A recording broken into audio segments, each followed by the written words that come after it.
السلام عليكم ورحمة الله وبركاته. الشمع هركفوني وفوني أمانتا برالي وردفتني وبلوتك يقاري في قاري أوروني يوتيوب تيفان أورو جالت ترجمتني أنا أعرف سنين جتشا سوري أنا أعرف نورا تا سينا من كيسني لايك شير قد سينا سنين جدا akkuma argitan obboloota kiyyaa sheekaan roobee waa xiqqoo irraa dubbate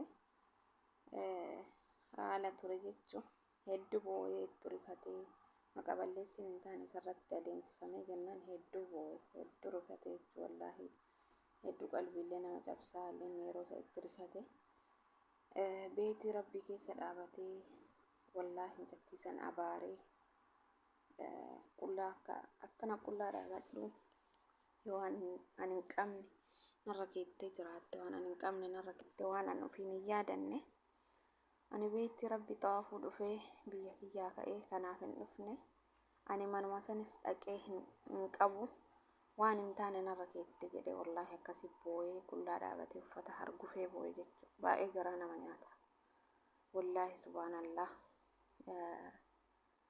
namni nama hamaa wajjin oole yommuu waan maqaa balleessaniin dhabanis akkana maqaa nama nyaatan jechuudha. Kamaaliif dhiyaate yookaan kamaalirraa rakkoo qabdutu rakkoo kamaalirraa qabdu saniif aarii kamaalirraa qabdoon sheeka kan akkana gootee maqaa balleessite garuu inni wallaahi waa takka jedhee akkasi kakata.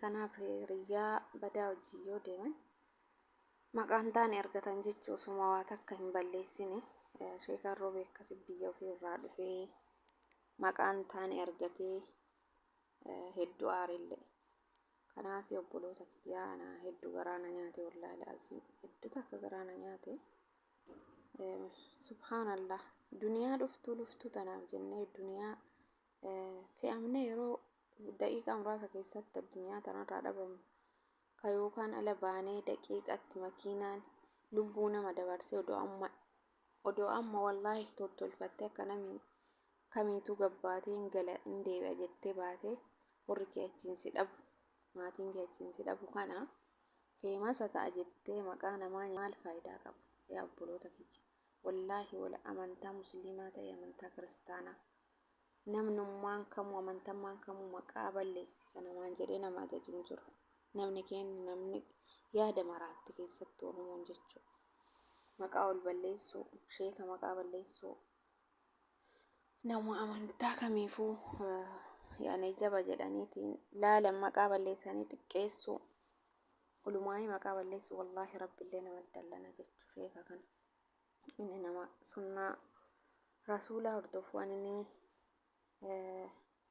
dhiifama isiin na gaafatte kanaan hin godhaaf jedha garuu maqaa nama balleessuu maaliif rabbi irrallee seera wayii irrallee maqaa nama balleessuu wallaahi osoo namni miidiyaan lafa duraan seera maaliin gaafatamaa miti seera illee odoo taate namni maqaa nama balleesse wallaahi adabbii qaba jechuu akkuma seeraatittu intalli tun hadha isa maqaa balleessitee osoo achiin akka inni abaaresanii wallaahi dhibeen isirraan fayyine wayii isii mudate akkam gootti kunoo ammaayyuu inni garaa laafa sheekaan roobee kun akkuma afaanii naasa'u kanaa yoo namni rakkatellee dursa imimmaan dursee buusa jechuudha.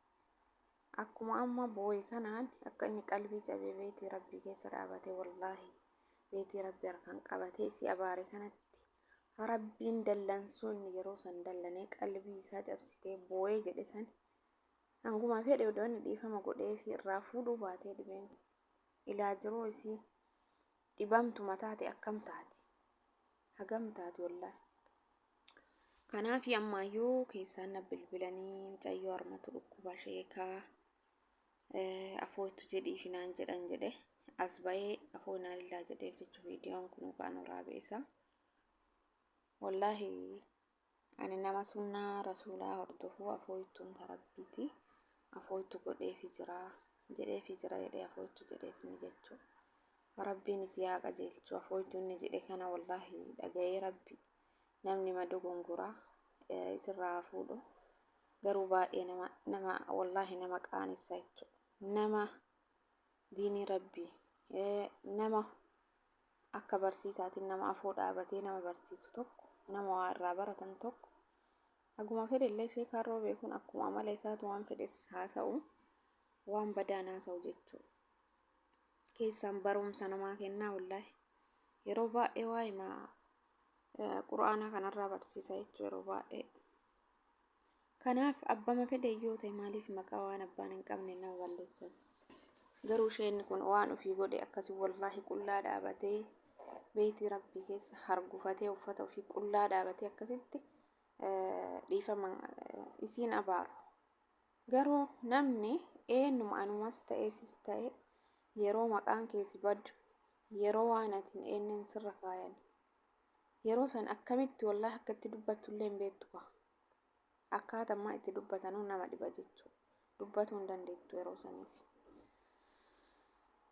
Akkas isiniin jedha obboloota kiyya wallaahi maaliif qalbii ol cabsina duniyaa dhuftuu tanaaf maal faayidaa qaba wallaahi qalbii ol cabsu maal faayidaa nuu qaba obboloota kiyya uma takka faayidaa nuu qabu wallaahi boru asirraa galla nu martuu asirraa hafuu miti garuu boru qalbii isa cabsite kana haga feetes kadhattee yookaan rabbi si dhiisuu dhabuu danda'a.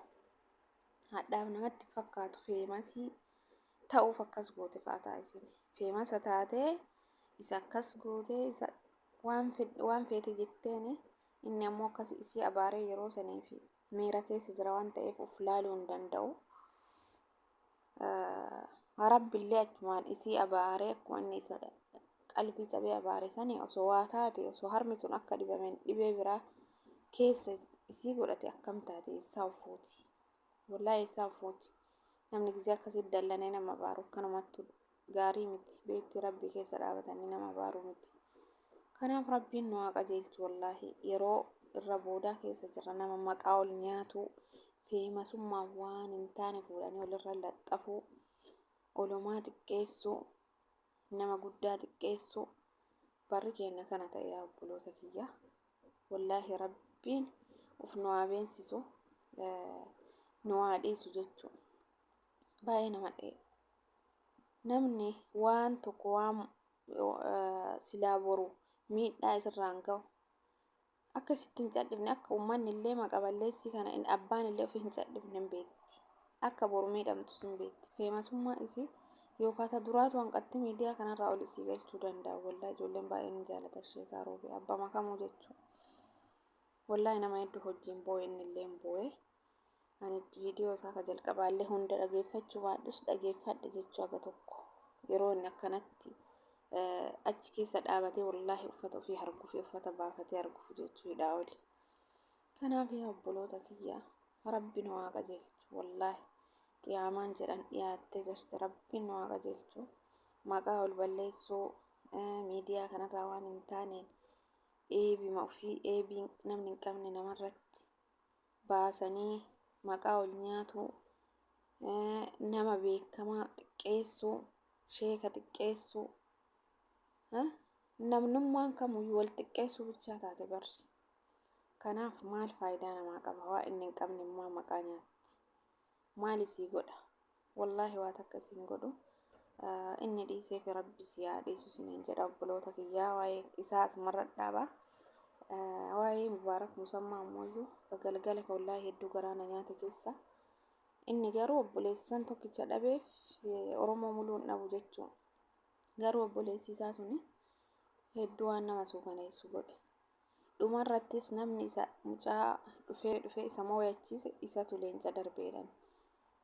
Isa leenca darbee ani isuma jala ture isa laalaa ture ka Mubaarakii arga malee ka garasiin kaani darbamen argu akkasiin argitan tapha jalqabaa akkasumatti dhufee wallaahi miliyoona gara 5 uumama moo'ee lammaffaa Idris lammaffaa illee moo'ee garuu parsantiin ka Mubaarak santu tara garuu ka dhumarraa sanillee isatu moosise jedhan obboleessi maammeen sun. Wallaahi obboloota kiyya obboleessa qabaataniif faayidaan qabu kadhaban san wayya. Rabbiin obboleessa aasidii akkanaa rabbi isinitti hin qabin wallaahi. Namni ambaa si qabu wayya obboleessi kee si qabu mannaa jechuudha. Ka ambaa tuffattee itti dhiiftee illee irra tarta. Garuu Mubaarak wallaahi jaalala namaa qabaa abbaa miskiinaati, abbaa fedhe isaa dhaabata. Inni akkas godheef innomaan ta'u wallaahi hedduu qalbii nama cabsaa, nama hedduu mataa gaggaragalchee irraa haasa'aa ture. Garuu inni mataa gaggaragalchumaan kun osoo hin dhufin inni nama akkamiin yaadu garaa haadha takkaati gabbanii haadhaan qabanii abbaan qaban sa'aatii hooganeetti olii ta'anitti deebi'anii miidiyaa kana irratti yoo jibbaa akkanaa olii qaban an duraan wallaahi waanuma afaanumaan jibbu si'a. Garuu a'uuzu billaa asii leenca darbee fi deemee alaabaa warra Eertiraa uffate isa wajjin achitti baga gammaddeedhaan ija kiyyaan arga jechuudha. Obboleessi akka maal faayidaa namaa qaba wallaahi, dhabaan bira ka dhaban san hoyya ebal obboleessa hin qabu namaan jechuu hoyya. Obboleessa akkanaa rabbi nama kenne nama qaanessurraa akkasii isiniin jedhaa rabbi obboleessa hin taane isinitti hin kennine obboloota kiyya. Asumarra dhaabaa rabbi isaa haa qajeelchu. Nyaata kana ammoo iyyuu guyyaa tokko hiriyoota teenya wajjin baanee kitifoo dharraana jennee alallee baay'een ba'u ijoollee wajjin hedduu mi'aa dhugaa rabbi. Guyyaa sani kaa foon arabaallee baay'ee isinitti hin tolu beekaa.